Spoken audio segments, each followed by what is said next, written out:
নমস্কার বন্ধুরা, আমি শর্মিষ্ঠা আবারও চলে এসেছি আপনাদের সাথে ভিডিও শেয়ার করতে। মন্দারমণি থেকে আমরা চলে গিয়েছিলাম মোহনা দেখতে। মন্দারমণি থেকে টোটো করেই যাওয়া যায়। সেখানে গিয়ে দেখতে পেলাম এক অপরূপ দৃশ্য। লাল কাঁকড়া, বিস্তীর্ণ সমুদ্র সৈকত জুড়ে অসংখ্য লাল কাঁকড়ার সমাবেশ। এ যেন এক অনন্য অনুভূতি, নৈসর্গিক দৃশ্য।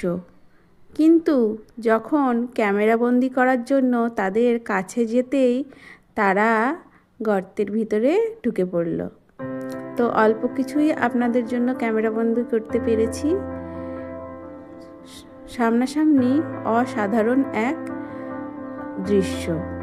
আপনারা মন্দারমণি গেলে অবশ্যই কিন্তু এই মোহনাটা দেখতে যাবেন, খুব ভালো লাগবে।